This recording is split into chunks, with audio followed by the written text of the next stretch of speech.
everyone, and welcome to English Pod. My name is Marco. My name is Catherine, and today we're talking about sports and outdoor activities. That's right. We are taking a look at a lot of different adventure sports. So they're not just regular sports like tennis or soccer.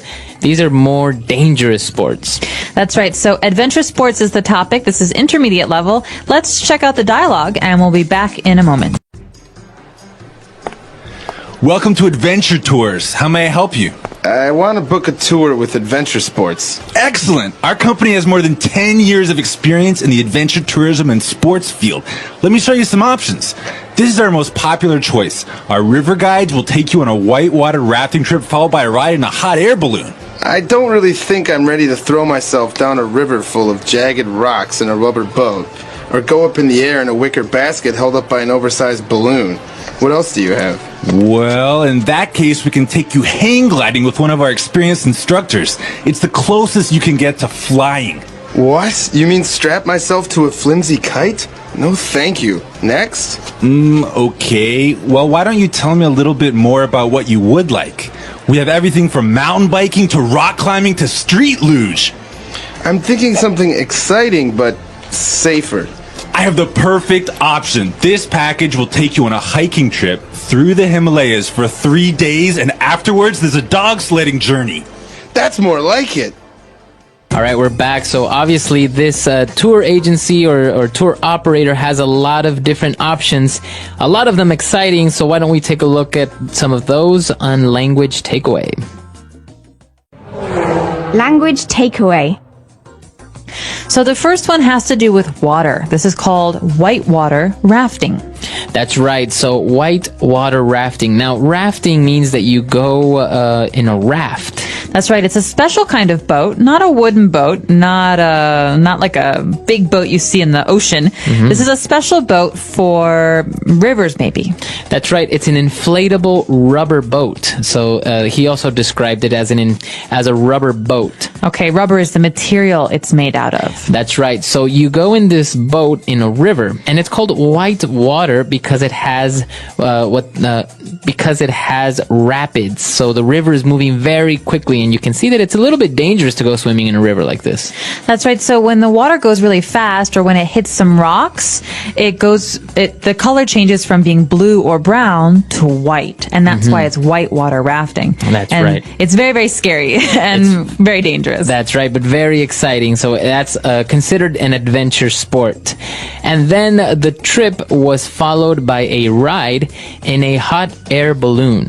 Well, everyone's seen balloons before. Sometimes we give children balloons at the fair or maybe for their birthday. Balloons are basically rubber filled with air. But a hot air balloon is a very special kind of mode of transportation, actually. You can travel in a hot air balloon. That's right. It's a big balloon that has a basket under it. And the person actually described it as a wicker basket. A wicker is the material that's used in the basket, right? That's right. You can have wicker furniture, like wicker chairs. It's just a way to basically make furniture out of this kind of bark or natural material. So a hot air balloon is a very big balloon, and it's filled with hot air, usually by some sort of fire that's under it. And because it's filled with hot air, it goes up in the air. And as you say, you can use it as transportation, maybe to go very long distances carried by the wind, because there's no real way of giving it direction, or just for fun. That's right. It's another dangerous but less dangerous kind of sport. But after that, we actually have one that I think you have some experience with. It's called hang gliding. That's right. Hang gliding it's another type of sport, also a type of flying sport. And basically, you get on a hang glider. Okay, so if you've seen this before, you'll know that it looks like someone is wearing wings. That's right. It's a big kite that you wear. It's a big kite kite. It kind of looks like a triangle, like a kite, and you fly in it. So it has no motor. It has not like the hot air balloon. It has no fire. So you just basically glide. You just sail through the air, the atmosphere. Sounds very peaceful. It is. But they say that you should go with an instructor. So what kind of instructor does this tour company offer? That's right. The tour operator talked about taking you on a hang glider trip with one of our experienced instructors. So experienced is the key word here. You want someone who has done this many times before, someone who knows what they are doing. That's right. So an experienced instructor is a person that has, as you say, a lot of experience, or is a professional. So that's an experienced instructor. Right. You could even say, I want to take flying lessons with an experienced pilot. Right. Or you can even talk about maybe a chef. He is a very experienced chef. He's been a chef for a long time. That's right. So hang gliding. And our final sport, very exciting as well. We are going dog sledding. Okay, so this is basically a winter sport, or a sport that you do in snowy places. You stand or sit on a sled, and a team of dogs, so that means many dogs, pull you across the snow. That's right. So you go on a sled, which is basically usually made out of plastic or wood, and this is to go on top of the snow. And as you say, a team of dogs pull you. I think you can see this in movies. This is kind of like the mode of transportation in places where there are no roads. There are no other ways of getting places, that you just get pulled by dogs. Like Alaska or the Arctic Circle, somewhere very, very far north. Exactly. So a lot of great adventure sports, very exciting. I think it's time for us to listen to the dialogue again. And we'll be back in a bit with Language Takeaway Part 2. Welcome to Adventure Tours. How may I help you? I want to book a tour with adventure sports. Excellent. Our company has more than 10 years of experience in the adventure tourism and sports field. Let me show you some options. This is our most popular choice. Our river guides will take you on a whitewater rafting trip followed by a ride in a hot air balloon. I don't really think I'm ready to throw myself down a river full of jagged rocks in a rubber boat, or go up in the air in a wicker basket held up by an oversized balloon. What else do you have? Well, in that case, we can take you hang gliding with one of our experienced instructors. It's the closest you can get to flying. What? You mean strap myself to a flimsy kite? No, thank you. Next? Okay. Well, why don't you tell me a little bit more about what you would like? We have everything from mountain biking to rock climbing to street luge. I'm thinking something exciting, but safer. I have the perfect option. This package will take you on a hiking trip through the Himalayas for 3 days, and afterwards there's a dog sledding journey. That's more like it. All right, we're back. So now we're going to take a look at 3 quick adjectives that we saw in this dialogue on Language Takeaway Part 2. Language takeaway. This first adjective is something I am not a fan of. Let me just say, if you ever go rafting and you see rocks, you want to avoid, or you want to stay away from, jagged rocks. That's right. So the adjective jagged refers to maybe sharp, or they can cut you, right? That's right. So something that is jagged is not smooth. It's the opposite of smooth. That's right. So maybe you've seen some rocks that have that are very pointy, or that have things that can easily hurt you or cut you. Those are jagged rocks. Broken glass can have jagged edges, and that means you want to avoid touching it because it can hurt you. Exactly. So jagged is a way of describing something that's maybe sharp, pointy, or very dangerous that can cut you. And then moving on, when we were talking about the hot air balloon, this person very cleverly said that he doesn't want to go up in the air in a basket held by an oversized balloon. Okay, so he's exaggerating. Like you said, he's being clever or silly. He's just afraid of the balloon. Mm-hmm. But basically, he's saying an oversized balloon is a very, very, very big or unnaturally big balloon. Right, so bigger than normal. So an oversized balloon would be a balloon that's bigger than normal. Or maybe I've seen an oversized In the early 1990s, I remember a clothing trend. A lot of people like to wear oversized t-shirts. That's right. So t-shirts that were way too big for you or maybe unnaturally big, those would be oversized t-shirts. Like XXXL. Exactly. All right. And our final adjective when he was talking about hang gliding, he said that he's not ready to go up in the air strapped to a flimsy kite. Okay, so the key word here is flimsy. We already talked about a kite. It's something that flies in the air. But something that's flimsy is not very stable or sturdy. That's right. So it doesn't seem like it's very solid. So if you have a kite... So a normal airplane is very sturdy, but a paper airplane is very flimsy. It's thin. It moves around a lot. You can't control it. Exactly. So it's not very solid. It's not very, as you said, sturdy. It doesn't really seem like it can stay up in the air for very long. And it definitely can't support someone's weight. That's right. So you can even have a flimsy chair. Maybe the chair is a little bit loose or it doesn't seem like it's very strong. It feels like it might break. That's right. So flimsy, that's the adjective there, flimsy. So that's all the adjectives we have for you today. Why don't we listen to the dialogue quickly one last time, and we'll be back to talk a little bit more. Welcome to Adventure Tours. How may I help you? I want to book a tour with Adventure Sports. Excellent. Our company has more than 10 years of experience in the adventure tourism and sports field. Let me show you some options. This is our most popular choice. Our river guides will take you on a whitewater rafting trip followed by a ride in a hot air balloon. I don't really think I'm ready to throw myself down a river full of jagged rocks in a rubber boat, or go up in the air in a wicker basket held up by an oversized balloon. What else do you have? Well, in that case, we can take you hang gliding with one of our experienced instructors. It's the closest you can get to flying. What? You mean strap myself to a flimsy kite? No, thank you. Next? Okay. Well, why don't you tell me a little bit more about what you would like? We have everything from mountain biking to rock climbing to street luge. I'm thinking something exciting, but safer. I have the perfect option. This package will take you on a hiking trip through the Himalayas for 3 days, and afterwards there's a dog sledding journey. That's more like it. Okay, so Marco, I know this is one of your favorite areas, adventure sports. You're a lot more daring than I am because I wouldn't do many of these things, but what have you done? I've actually haven't been in a hot air balloon. I don't really think that's very exciting. It does seem kind of boring. Yeah, you don't really go very fast.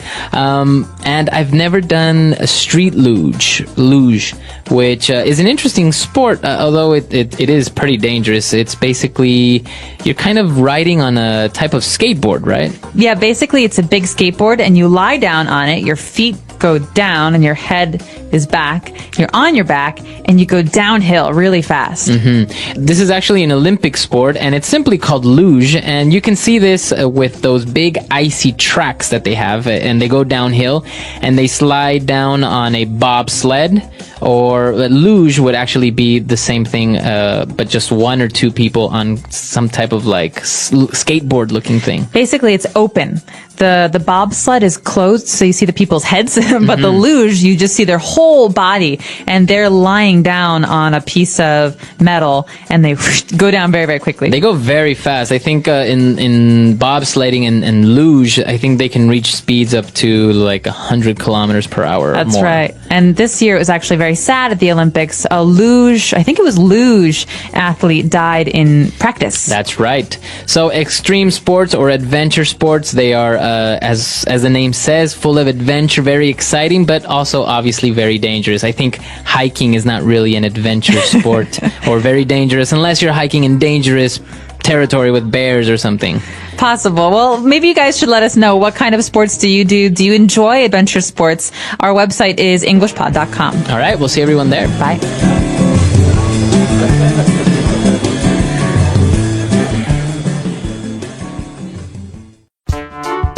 The English Pod Audio Review. Listen to the meaning, then say the vocabulary word. A huge balloon risen up by hot air. Hot air balloon. In an area of work, study. In the field. Having a sharp surface. Jagged. Larger than what is listed. Oversize. If something said earlier is true. In that case. Gliding in a hang glider.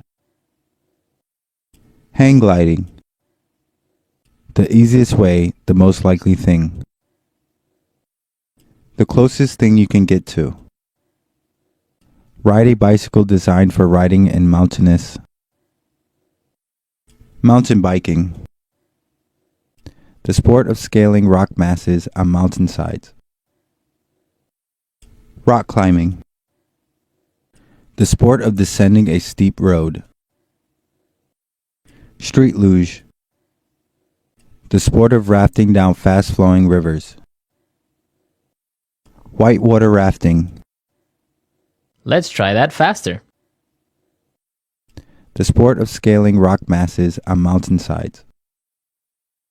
Rock climbing. If something said earlier is true. In that case. Gliding in a hang glider. Hang gliding. The sport of rafting down fast-flowing rivers. Whitewater rafting. Having a sharp surface. Jagged. Ride a bicycle designed for riding in mountainous. Mountain biking.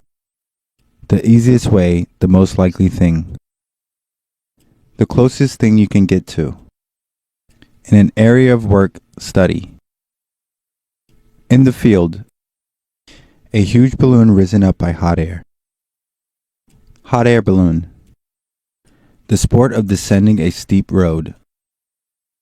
Street luge. Larger than what is listed. Oversize. Now say the word and hear it in a sentence. In the field.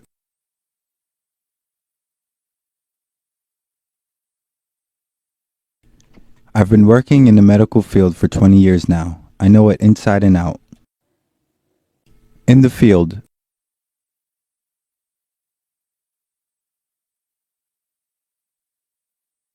He's only worked in the field for less than a year, so I have no idea why they hired him as the new supervisor. In the field.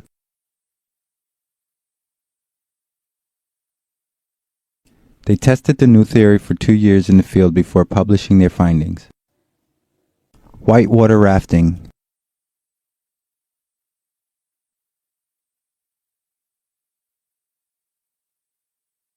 I clung to the sides of the raft as we headed for the rapids and silently wished I had never signed up for whitewater rafting. Whitewater rafting.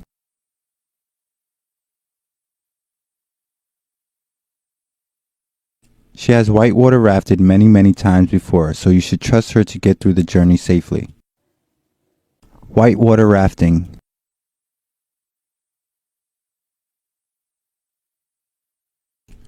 The summer camp I'll be attending is offering a whitewater rafting excursion. Jagged.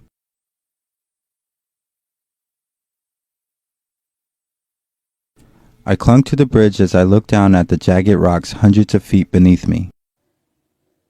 Jagged.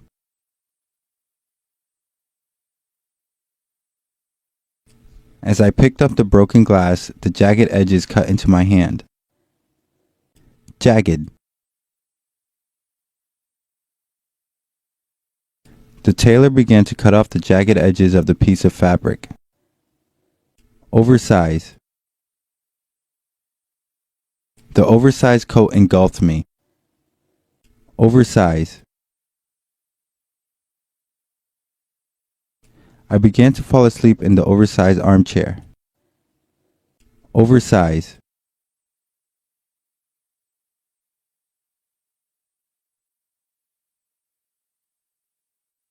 In the oil fields in Alberta, oversized trucks 3 stories tall transport oil sands from the field to the refinery.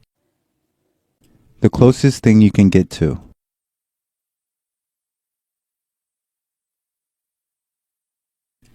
Eating McDonald's is the closest thing you can get to eating Western food in China. The closest thing you can get to.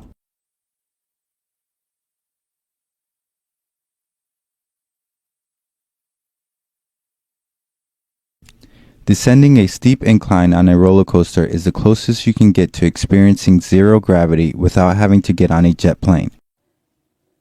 The closest thing you can get to.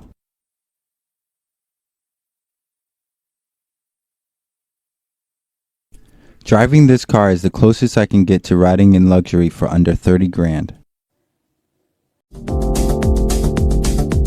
Hello, everyone, and welcome to English Pod. My name is Marco. I'm Amira. Hey, Amira, how are you today? I'm doing great. What about you? I'm doing pretty good. I'm excited about this lesson that you have for us today.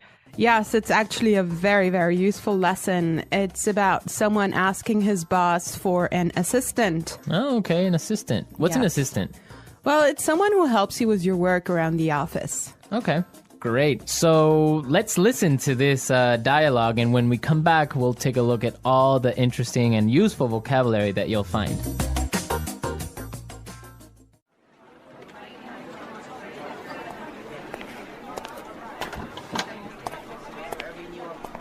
Like I told you before, we just don't have the resources to hire you an assistant. I understand that, but the fact is, we're understaffed. The timing is just not right. The economy's bad, and it's too risky to take on new staff. Yeah, I guess you're right. Here's an idea. What if we hire an intern? She would take some of the weight off my shoulders. She? Yeah, you know, a recent graduate. She could give me a hand with some of these projects, and we could keep our costs down. That sounds reasonable. Let me see what I can do.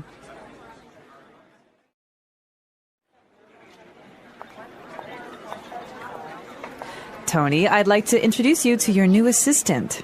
Okay, great. Let's meet her. Hi, I'm Adam. Oh, hi, I'm Tony. And we're back. Tony. He's surprised, huh? Yeah, he's, I don't know why, though, he's surprised. I think we should talk about that a little bit later. Yes, for now, let's look at some interesting vocabulary and phrases here. Marco, I know you've chosen one for us. Yeah, the first one that I want to take a look at is resources. Resources. Resources. Resources. And that means, in this text, basically money. Right. So the office doesn't have enough money. Okay. I've chosen another interesting word for you, and that's understaffed. Understaffed. Understaffed. Understaffed. Now, understaffed means that they don't have enough people working there. They don't have enough workers. Right. They don't have enough employees. Perfect. Okay. The next one is timing is just not right. The timing is just not right. The timing is just not right. The timing is just not right. Okay, let's listen to how we can use this entire phrase in a different situation so then we can understand what it means. Let's listen.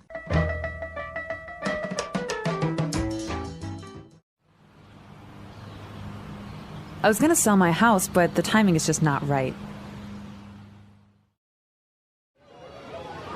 Honey, I think we should have a baby. The timing is just not right.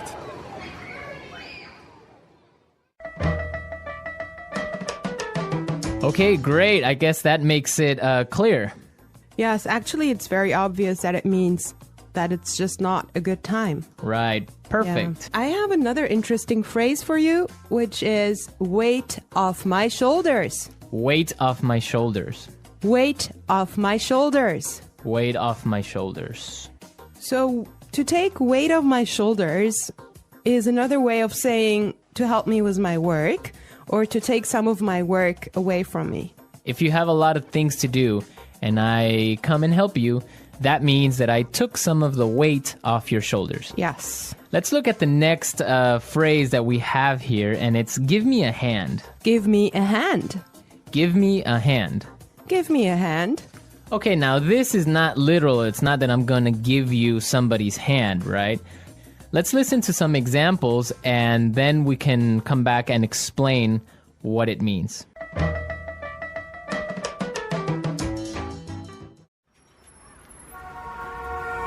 Can you give me a hand with these boxes?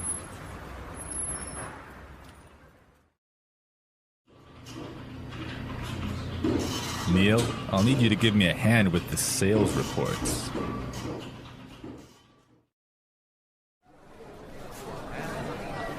Here, let me give you a hand with your suitcase.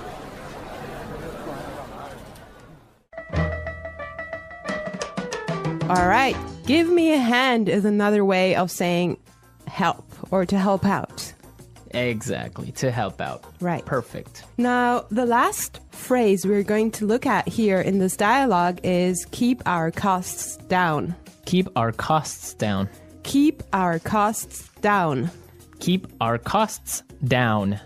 So to keep our costs down means to try and not spend so much money. Exactly. Many companies, for example, now control how much printing you do, Yes. right? To yes. keep the costs down of paper. Yeah, so in other words, they do not want to have unnecessary spending. Perfect. Okay, I think it's time for us to listen to this dialogue one more time. But I want everyone to listen and see why Tony is surprised at the end when he meets his intern, when he meets his assistant.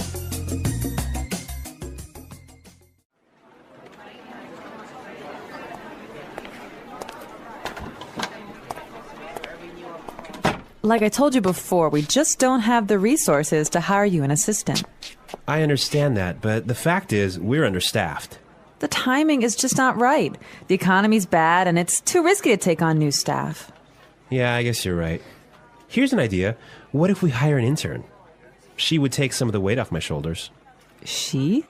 Yeah, you know, a recent graduate. She could give me a hand with some of these projects, and we could keep our costs down.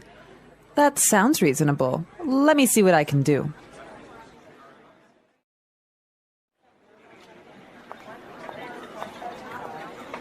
Tony, I'd like to introduce you to your new assistant.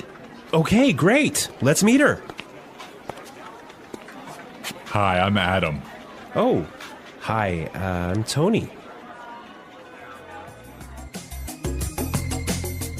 Well, you know, Marco, I think that Tony was really surprised because he was kind of hoping to have a female intern. Yeah, I think that's exactly what he was expecting. Maybe this guy is a little bit sexist. He thought that an intern should be a girl. But instead, he got Adam. Exactly. And it looks like Adam is really big and really tall because he's got that deep voice. Right. An intern, Marco, do you want to elaborate on that? Working at a company with a very low salary or sometimes no salary at all. But what you're gaining is experience and you're learning a lot of things. Everyone who has been an intern or had an intern knows that sometimes they are not treated all that well. Sometimes they just serve coffee or they have to do paperwork. Or like photocopying things. Exactly. Yeah. But some internships are really, really cool and some are really good experiences for learning. Yes, definitely. Actually, I know a friend of mine. She used to work as an intern in one of those really big companies, and she told me that she has gained so much experience doing that. Yeah, I mean, even if you don't get paid, the experience that you get is really good. And that just opens doors for maybe getting another job. Or sometimes the interns get hired by the company to stay because they do such a good job. Yeah, I think that's mostly the case, huh? Yeah, that happened to me once. I started working as an intern, and after 3 months, I was hired by the company. So it does happen, believe me. So you did a good job. Yeah, of course. All right, folks, we're out of time today. I hope that you enjoyed our lesson. Asking for assistance. When people need help, they ask for assistance. This can happen in many situations. You might ask for help when you are lost, when you cannot carry something heavy, or when you do not understand something. It is important to know how to ask for help politely and clearly. When you need assistance, you can start by saying, "Excuse me," or "Can you help me, please?" This shows that you are polite. People are usually happy to help when you ask nicely. For example, if you cannot find a place, you can say, "Excuse me, can you tell me where the bank is?" If you need help carrying a bag, you can say, "Can you help me carry this bag, please?" When someone helps you, it is important to say thank you or I appreciate it. This shows that you are grateful. If you need help but do not know how to ask, it can feel difficult. Learning simple phrases can make it easier. For example, I need help with this, or can you help me, please? Are useful sentences. Remember, asking for assistance is normal, and people often help each other in daily life. When asking for assistance, it is important to know different ways to express your needs. Sometimes, you may need help in a public place, like a store, a train station, or a hospital. In these situations, using polite language is very important. People are more likely to help you if you ask in a kind and respectful way. You can start your request by using phrases like, "Excuse me," "I'm sorry to bother you," or "Could you help me, please?" These phrases are polite and make the person you are asking feel respected. For example, if you are in a store and cannot find an item, you can say, "Excuse me, could you help me find the bread?" If you are at a train station and are unsure which train to take, you could ask, "I'm sorry to bother you, but could you tell me which train goes to the city center?" These polite phrases make your request clear and respectful. In some situations, you may need to give more information when you ask for assistance. Being clear and specific helps the other person understand your problem. For example, if your phone is not working, you could say, "Excuse me, my phone is not working. Can you help me?" If you do not know how to use a machine, you can say, "Could you please show me how to use this machine?" Giving clear details about your problem makes it easier for people to help you. If you are not sure how to explain your problem, you can start by saying, "I have a problem," or "I need some help." These simple phrases show that you need assistance and encourage others to listen. When asking for help, it is also helpful to pay attention to the situation. If someone looks busy, it is better to wait or find someone else to ask. For example, if you are in a store and a worker is helping another customer, you can wait until they finish. When they are free, you can say, "Excuse me, can I ask for your help?"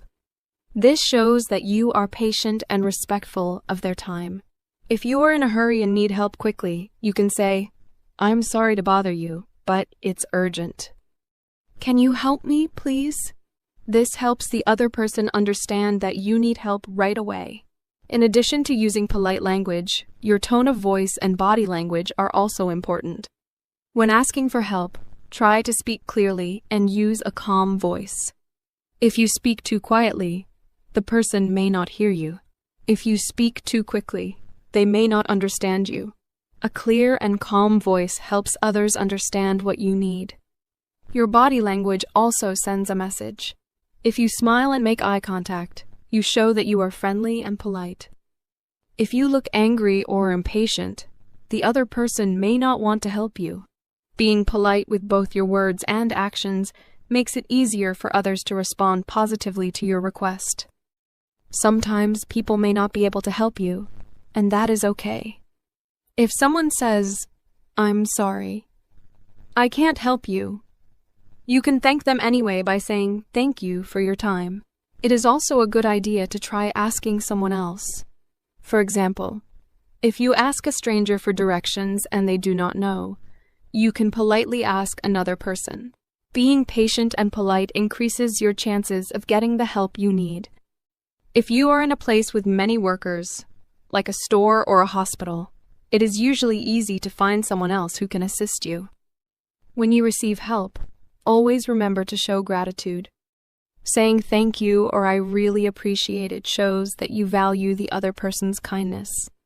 If someone gives you detailed help, you can say, "Thank you so much for your help," or "I really appreciate your assistance." If the help was quick but useful, you can simply say, "Thanks a lot." Being thankful encourages people to continue helping others. It also leaves a good impression and shows that you are polite and respectful. Asking for assistance is a useful skill in daily life. Whether you need help finding a location, understanding instructions, or solving a problem, knowing how to ask politely and clearly makes communication easier. It also helps you build better relationships with people around you. By using polite phrases, giving clear details, being patient, and showing gratitude, you can ask for assistance in a respectful and effective way. When asking for assistance, it is important to understand that different situations may require different ways of requesting help. In everyday life, you might need help in various places, such as a supermarket, a bus stop, a school, or even on the street. Knowing how to ask for assistance in different situations makes you feel more confident and helps you communicate effectively. It is also important to recognize that the way you ask for help may change depending on who you are speaking to. For example, when asking a stranger for help, you may want to be more formal and polite. When asking a friend or family member, you can be more casual and relaxed. Understanding these differences will help you navigate different social situations more easily. When you ask for help from someone you do not know, it is best to use formal and polite language. Starting with phrases like, "Excuse me," "I'm sorry to bother you," or "Could you help me, please?" shows respect and makes the person more willing to assist you. For instance, if you are in a supermarket and cannot find a product, you could ask an employee, "Excuse me, could you please tell me where the milk is?" If you are lost in a new city, you might stop someone on the street and say, "I'm sorry to bother you, but could you help me find the train station?" These polite expressions make your request sound kind and respectful, which increases the chances that the other person will be happy to help. When you are asking for help from someone you know, you can use more casual and simple phrases. For example, if you are at home and need help moving a heavy box, you can say to a family member, "Hey, can you help me with this box?" If you are working on homework and have a question, you might ask a friend, "Can you explain this to me?" In these familiar situations, it is not always necessary to be very formal, but it is still important to be polite. Adding words like "please" and "thanks" makes your request friendlier and shows that you appreciate their help. For example, you could say, "Can you help me with this, please?" Or after receiving help, "Thanks a lot for your help." Sometimes, you may need to ask for help in situations where people are very busy, such as in a hospital, at a busy store, or in a crowded place. In these cases, it is especially important to be clear and direct while still being polite. If you are in a hospital and need help finding a doctor's office, you could say to a staff member, "Excuse me, I need to find Dr. Smith's office. Can you help me, please?" If you are at a busy restaurant and need assistance, you could say to a waiter, "I'm sorry to bother you, but could I get some water, please?" Being clear and polite helps the other person understand your needs quickly, even when they are busy. In some situations, you might need to ask for help in an emergency. When there is an emergency, it is important to speak clearly and quickly so that others understand the seriousness of the situation. For example, if someone is hurt, you can say, "Help. Someone is injured. Please call an ambulance." If you see a fire, you might say, "There's a fire. Please call the fire department." In emergencies, people understand that you must speak directly and urgently, so it is okay to be less formal. However, it is still helpful to speak clearly and loudly so that others understand and respond quickly. When you ask for assistance, it is also helpful to use gestures or body language to make your request clearer. For example, if you are asking for directions, you might point to a map or a street to show where you want to go. If you need help lifting something heavy, you could gesture toward the object to show what you need help with. Using gestures along with clear language can make your request easier to understand, especially if the other person does not speak your language well. In many cases, body language can make communication smoother and help the other person understand your needs more quickly. Another important part of asking for assistance is being patient and understanding. Sometimes, the person you ask may not be able to help you immediately. For example, if you ask for help in a store and the worker is busy, they might say, "I'll be with you in a moment." In these cases, it is important to wait politely until they are available. If someone cannot help you at all, you could try asking someone else. For instance, if you ask a stranger for directions and they do not know, you can thank them and ask another person. Being patient and polite makes it easier to get the help you need and leaves a good impression on others. It is also useful to know how to respond when someone offers you assistance without being asked. Sometimes, people notice when you need help and offer it before you ask. For example, if you are struggling to carry a heavy bag, someone might say, "Do you need help with that?" In this situation, you can respond politely by saying, "Yes, please." "Thank you." If you do not need help, you can say, "Thank you, but I'm okay." Being polite when accepting or refusing help shows that you appreciate the other person's kindness. Learning how to ask for assistance in different situations is a valuable skill. Whether you are asking for help from a stranger, a friend, or in an emergency, using polite and clear language makes your communication more effective. By practicing different ways to ask for help, you will feel more confident when you need assistance. Remember to be polite, use clear language, and show gratitude when someone helps you. These small actions make a big difference in everyday communication and help you build positive relationships with the people around you. When learning to ask for assistance, it is also important to understand how cultural differences can affect the way people give and receive help. In some cultures, people are very open to offering assistance, even without being asked. For example, if you look confused or lost, someone might approach you and say, "Do you need help?" In other cultures, people may wait until you ask for help directly. Understanding these cultural differences can help you feel more comfortable when asking for assistance in different countries or with people from different backgrounds. If you are unsure how to ask, starting with polite and clear phrases like "excuse me" or "could you help me, please," is always a good choice, no matter where you are. Another important skill when asking for assistance is knowing how to ask follow-up questions. Sometimes, when someone gives you help, their answer may not be completely clear to you. In these situations, it is useful to ask additional questions to get more information. For example, if you ask for directions and someone says, "Go straight and turn left," but you are still unsure, you could ask, "How far should I go straight?" Or is it the first left or the second left? Being able to ask follow-up questions helps you get the help you need more effectively. You can also use phrases like, "Could you explain that again, please?" Or "I'm sorry, I didn't understand. Could you repeat that?"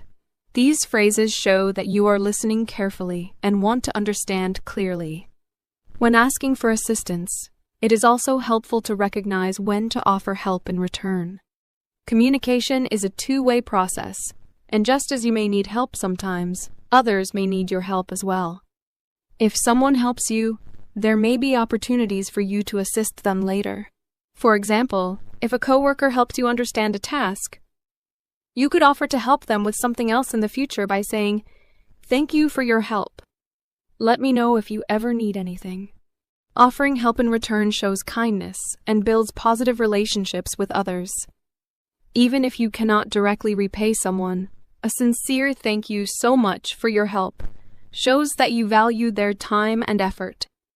It is also useful to know how to ask for assistance when you are using services such as public transportation, customer service, or healthcare. In these settings, you may need to ask for help with specific problems. For instance, at a train station, you could ask, "Could you help me find the right platform, please?" When speaking to customer service, you might say, "I have a problem with my order. Could you assist me?" In a doctor's office, you could ask, "Could you help me understand these instructions?" Using specific language helps people in these roles understand your problem quickly and find a solution. Additionally, being patient and respectful with service workers is especially important, as they often assist many people throughout the day. Sometimes, you may need to ask for assistance in a professional or formal setting, such as at work or school. In these environments, it is best to use polite, clear, and professional language.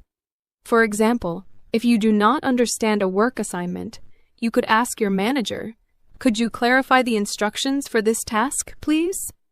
If you are a student and need help with an assignment, you could say to your teacher, "I'm having difficulty with this question. Could you explain it to me, please?" Using formal language shows that you are serious and respectful. It is also helpful to show that you have already tried to solve the problem yourself before asking for help. For instance, you might say, "I have tried to solve this, but I'm still confused. Could you help me understand it better?" When asking for assistance, it is also important to be aware of how to respond if the person you ask cannot help you. Sometimes, the person may not know the answer or may be too busy to assist you. If this happens, it is polite to say, "Thank you anyway," or "I appreciate your time." You can then look for someone else who might be able to help. For example, if you ask a store employee where to find an item and they are unsure, you could say, "Thank you anyway. I'll try asking someone else." Being understanding and kind, even when someone cannot help, leaves a positive impression and makes it easier to ask for help again in the future. In some cases, you may need to ask for assistance using technology. For example, if you're using a website and have trouble, you might need to contact customer support. Many websites offer live chat, email, or phone support where you can ask for help. In these situations, it is important to describe your problem clearly and politely. You could say, "Hello, I'm having trouble logging into my account. Could you assist me, please?" If you are using a self-service kiosk at a store or a ticket machine and do not understand how it works, you could ask a nearby worker, "Excuse me, could you show me how to use this machine?" Being able to ask for assistance with technology is becoming more important as many services move online. Another useful skill is learning how to ask for assistance in a group setting. Sometimes, you may need help when you are in a meeting, a classroom, or a social gathering. In these situations, it is important to be respectful and wait for the right moment to ask. For example, in a classroom, you could raise your hand and say, "I have a question. Could you help me understand this part, please?" In a meeting, you might wait until there is a pause and then ask, "Could you clarify that point, please?" Being respectful of the group and asking your question clearly helps you get the help you need without interrupting others. Asking for assistance is an essential life skill that helps you navigate different situations with confidence. Whether you are asking for directions, seeking help with a problem, or requesting clarification, using polite and clear language makes communication easier. Remember to be patient, respectful, and grateful when others assist you. Practicing these skills in everyday situations will improve your ability to ask for help effectively. Over time, you will become more comfortable asking for assistance and offering help to others, making your interactions smoother and more positive. The English Pod Audio Review. Listen to the meaning, then say the vocabulary word. Money. Resources. Not enough people to do the job. Understaffed. It's not a good time now. The timing is just not right. Remove pressure or stress. Weight off my shoulders. Help. Give me a hand. It's okay. That sounds reasonable. Hire. Recruit. Working too much. Overworked. Not enough people to do the job. Short-staffed. Reduce spending. Cut costs. Having too many employees. Overstaffed. Let's try that faster. Working too much. Overworked. Remove pressure or stress. Weight off my shoulders. Having too many employees. Overstaffed. Reduce spending. Cut costs. Hire. Recruit. Money. Resources. It's okay. That sounds reasonable. Not enough people to do the job. Understaffed. Not enough people to do the job. Short-staffed. Help. Give me a hand. It's not a good time now. The timing is just not right. Now say the word and hear it in a sentence. Resources. We would like to use more resources to increase our sales. Resources. We don't have enough resources to start a new project. Resources.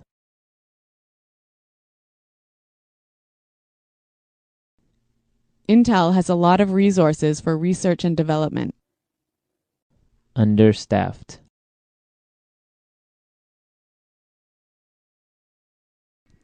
Hospitals in poor regions of Africa are understaffed. Understaffed. I did overtime last week because the company is understaffed.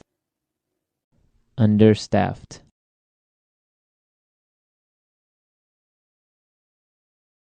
The factory is producing less than usual because it's understaffed. The timing is just not right. The timing is just not right. The timing is just not right for us to have a baby. The timing is just not right. I want to buy a car, but the timing is just not right. Weight off my shoulders.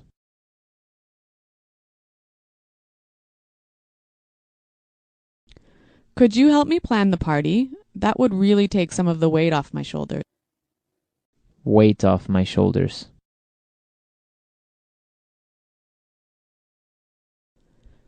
Finishing that project was a big weight off my shoulders.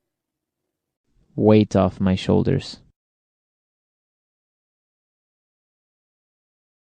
Winning the lottery took a great weight off my shoulders. Give me a hand. Can you give me a hand with these boxes? Give me a hand. Neil, I'll need you to give me a hand with the sales report. Give me a hand. Here, let me give you a hand with your suitcase.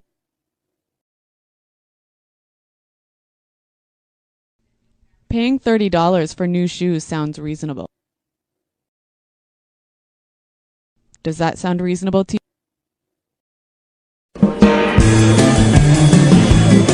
Hello, everyone, and welcome to English Pod. My name is Marco. My name is Catherine, and today we're going outside for our lesson. That's right. Today we are gardening. We are going to set up our own garden. Okay, that means growing plants and maybe even food. So let's take a listen to this dialogue, and we'll be back in a moment to talk more about it.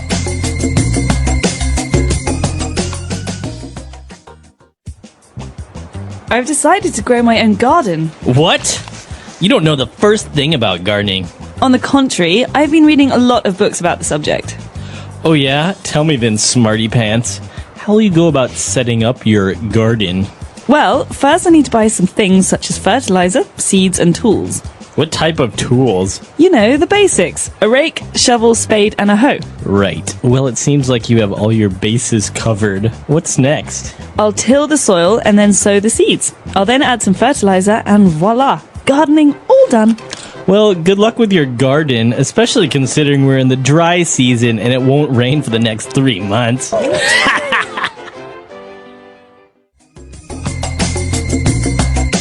right, we're back. So a lot of vocab related to gardening. We mentioned a lot of tools, and we're going to explain a lot of those now on Language Takeaway. Language takeaway. Okay, so gardening has some very special tools, like you said, Marco. The first one is one that I am not, well, it's actually not a tool. It's a part of gardening, something that we use to help the plants grow, and I really don't like it because it smells bad. Exactly. It smells kind of bad, and it has a very strong smell, and that is called fertilizer. Fertilizer. So basically, fertilizer is something that you use in a garden to help the plants grow better. Right. I think it has a lot of vitamins and minerals that the plant needs to grow better, faster, stronger. Exactly. Fertilizer. Okay, good. And well, now we're going to mention 4 tools that we use in gardening, basic tools. The first one being a rake. A rake. Rake. So a rake is actually something that's very common in most houses, especially houses with a yard or a garden. It's not just a gardening tool, but it is something that has a long handle, and we use it to clear the ground of rocks or leaves. Right. So just imagine it's kind of like a big brush for your garden. It collects things, right? Right. It's like a big brush it's pulling things out of the ground or away from the ground, especially in the fall, like October or November, when all the leaves fall off the trees and you have to take them off the grass. You use a rake to pull them. So you use a rake to pull them, and you also call the action of using a rake, you say you rake the garden. To rake. Okay. That's right. So to rake the leaves. I hate raking the leaves. All right. And now the other tool that we have is very common, not only in gardening, but for construction work, for many things. You have a shovel. Shovel. So a shovel is basically a big metal spoon. Right. And you use it to make a hole in the ground. Exactly. So as we say, we use it a lot in gardening to make holes for maybe the plants, but also in construction, if you want to make a hole in the ground and things like this, you use a shovel. And now a smaller version of the shovel that you use only with your hand, this is called a spade. A spade. So this is very small, like you said. And it's actually special because of its shape. A spade has a point. A shovel is round and a spade has a point. And what's interesting, Marco, is it's actually very common somewhere else. In cards. That's right, in cards. So cards have different shapes. One is a heart, one is a diamond. One of them is a spade. So the one that's pointy, that's called a spade, and it's used for digging kind of precision holes. Right, exactly. So maybe you don't want to use a big shovel. If you want to make maybe a small hole in the ground, you would use a spade. And now our last tool has a kind of a funny spelling. It's H-O-E, and it's pronounced hoe. Hoe. So again, this is a tool with a very long handle, and you use it to maybe make the ground softer or to turn up the ground. So when you're first starting to plant a garden, the ground is very hard. It's very tough, right? And this is a really important tool for that period because you can basically turn up the ground. You're not digging anything, but you're mixing up the dirt a little bit to make it softer. Okay, very good. So that's when you use this tool. It's kind of a dirt or a soil mixer. You can also pull out those nasty weeds with a hoe. Okay, good. So 4 key tools that we've just taken a look at now.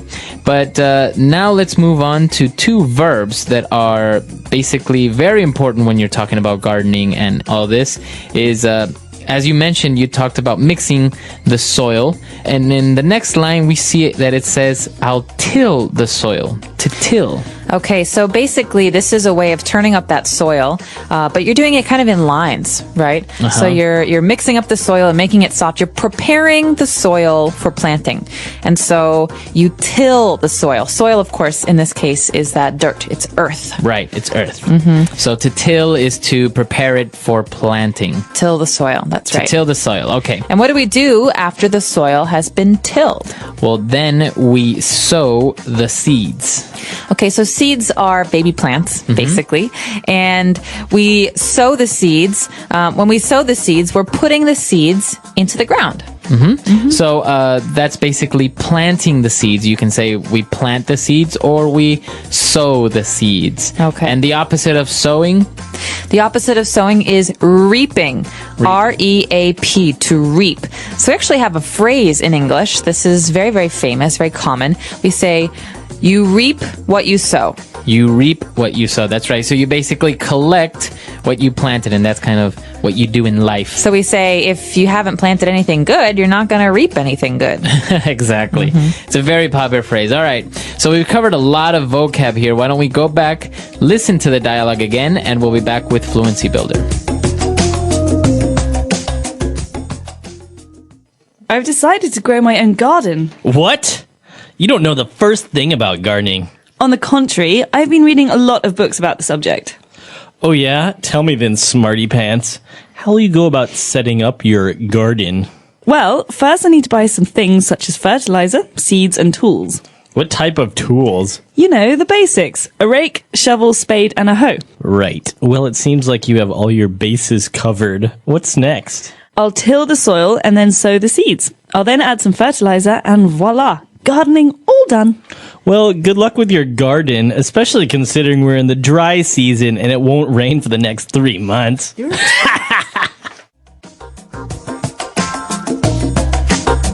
All right, we're back, and we have 4 phrases for you on Fluency Builder, and we're going to take a look at those now. Fluency Builder.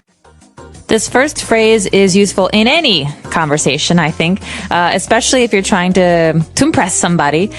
So basically, one person in this dialogue says, you know what? You don't know the first thing about gardening. That means you don't know anything about gardening. And what does he say in response? On the contrary. On the contrary. So the contrary means the opposite. So basically, this means the opposite is true. Right. You're basically saying, I disagree. What you are saying is false. It's actually the opposite. So maybe, I have a feeling, Marco, that it's going to rain tomorrow. Actually, on the contrary, I saw in the news that it's going to be very sunny tomorrow. Oh, well, that's good news. So that's a way of maybe politely disagreeing with someone or saying to someone that, well, you're wrong. It's actually the opposite of what you're saying. Okay. Moving on to our second phrase. It's actually a colloquial way of kind of making fun of someone. When you say, all right, then, smarty pants. Okay, smarty pants. Don't think about this too much. We're not talking about pants, actually. Right. But this is a way of saying, okay, if you're so smart, then tell me that. It's sarcasm. It's sarcasm, exactly. So this person says, oh, actually, I know a lot about gardening. And the other person says, oh, really, smarty pants? So you can actually describe a person in this way. Maybe a person that thinks they know a lot, or sometimes what you say, a Mr. Know-It-All. You also say it's a smarty pants. Right, so someone who thinks they know a lot, or everything even. Right, Mr. Know-It-All, or a smarty pants. All right, and our third phrase is interesting because we have a setup here. When the person says, how will you go about setting up your garden, right? Okay, so to go about doing something. There's 2 important parts to this. So, Marco, the first part is how you go about. This means how you do. Right, so you're basically, how will you do this? What's your approach? What's your approach? So, how will you go about plus, and then the verb in ing. So how will you go about setting up your garden? How will you start, or what is your approach to creating your garden? So maybe, Marco, you want to write a book, and I can ask you, well, how will you go about starting your book? Right. Or if I'm writing a book, you can say, how will you go about investigating for your book? So what is the approach you're going to take? How will you do it? How do you plan on doing something? Exactly. And our final phrase here is very commonly used for all sorts of situations. Basically, if a person is prepared, you say, well, you have all your bases covered. Okay, this is a great phrase. It comes right from sports. Very common in English to have sports phrases. This comes from the sport baseball. Right. So in baseball, the field is a diamond. There are 4 corners, or 4 bases. And the runners have to go from one base to the other, 1, 2, 3, 4, and then they get a point. But in this case, we're saying the other team, they have their bases covered. That means they're protecting their bases. And in speech, we say, if you have your bases covered, like you said, Marco, you're very well prepared. Right. So you're ready, you're prepared, you have really planned out and thought of what you're going to do, so you have all your bases covered. So, Marco, for example, you just told me that it's going to be sunny tomorrow, but I think it still might rain. So, to have all my bases covered, I'm going to bring an umbrella anyway. Just in case. Just in case. Or maybe you have a presentation at work and you've prepared your PowerPoint presentation, you have your drawings, your copies, you have everything ready, you have all your bases covered for that meeting. That's right. Okay, so why don't we go back and listen to our dialogue for the last time, and we'll be back to talk a little bit more.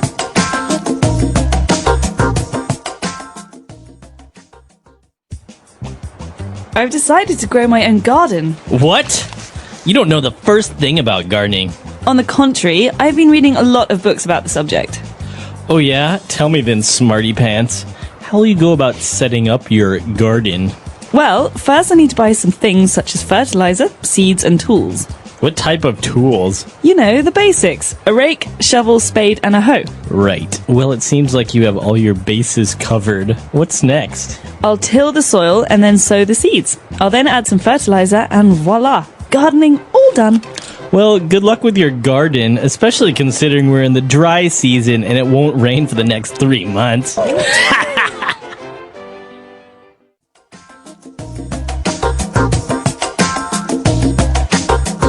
All right, we're back. So gardening is actually a very popular thing in many countries. I know many people as well who prefer to have their own personal garden to grow their own vegetables, which they say taste a lot different from the ones you buy at the supermarket. They do. I think personally that homegrown vegetables, so vegetables that you grow yourself, tend to taste a lot better than the ones you get in the grocery store. They also look different. They're not as pretty, right? But that's because they have less chemicals. Yeah, I think it's a very popular thing, and well, not only gardening your own vegetables, but some people just enjoy it as a hobby to have some plants and different types of things in their backyard.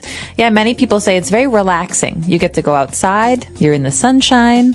It's a very calming activity. Yeah, it seems like it's very relaxing. A little bit boring at times. Is basically you're waiting for your plants to grow. But I imagine that once they do, you've accomplished it, it must feel great to see that you've actually brought life. I'm sure, like 20 minutes every day. It's not so bad. Yeah. It's actually a very interesting hobby, and we want to know if in your country or in your town, do you have enough space for a garden? Do you like gardening or maybe growing your own food? I think that's a very interesting topic. Yeah, let us know what you think. Do you do this? Do you have friends who garden? Our website is englishpod.com. We hope to see you there. All right. Bye.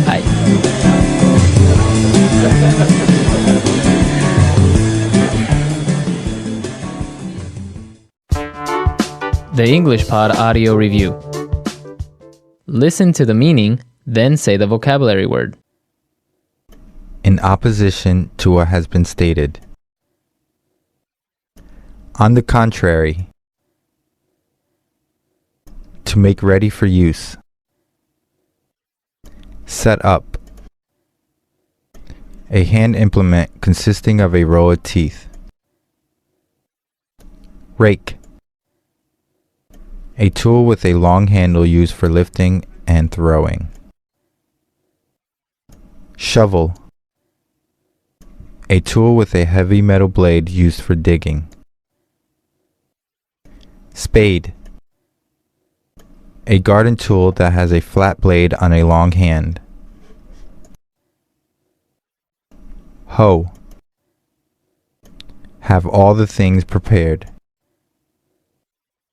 Base covered. A person who tries to show he is so smart. Smarty pants. Prepare for growing plants. Till. Something used when something is being presented. Voila. Let's try that faster. In opposition to what has been stated. On the contrary. A tool with a heavy metal blade used for digging. Spade. A hand implement consisting of a row of teeth. Rake. A tool with a long handle used for lifting and throwing. Shovel. To make ready for use. Set up. Prepare for growing plants. Till. A person who tries to show he is so smart. Smarty pants. A garden tool that has a flat blade on a long hand. Hoe. Have all the things prepared. Base covered. Something used when something is being presented. Voila. Now say the word and hear it in a sentence. On the contrary.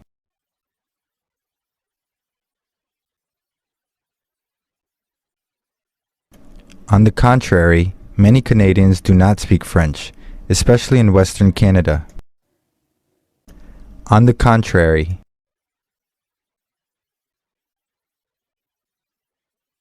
On the contrary, watering your plants every day will often kill them. On the contrary.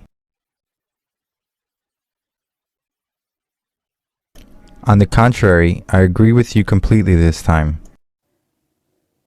Smarty pants.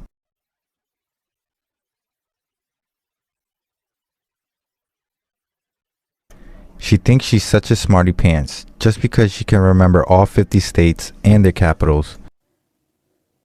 Smarty pants.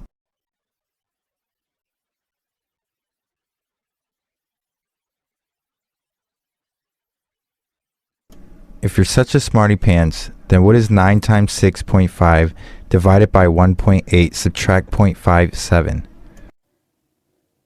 Smarty pants.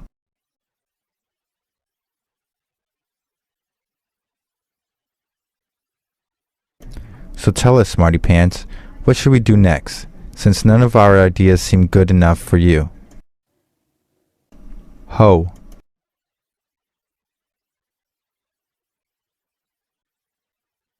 I grabbed my gardening hoe and started scraping the weeds out of my garden.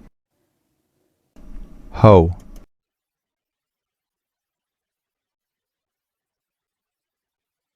My neighbor always uses a scuffle hoe, but I prefer the heart hoe. Hoe.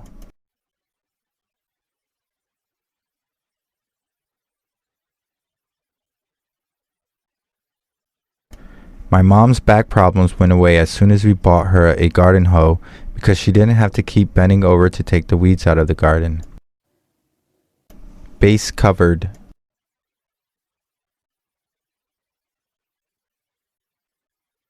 We covered all the bases in the first meeting. Now let's get down to business. Base covered.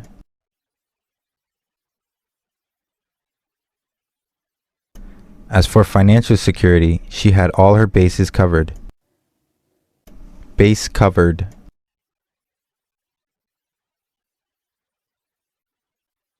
Are you sure we covered all the bases, or did we miss something? Till.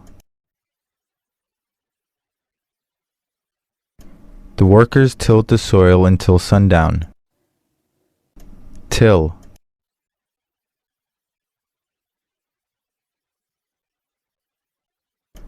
I grabbed my spade, garden fork, and rake and went out to till my garden. Till. It is not good to till your soil more than once or twice per year.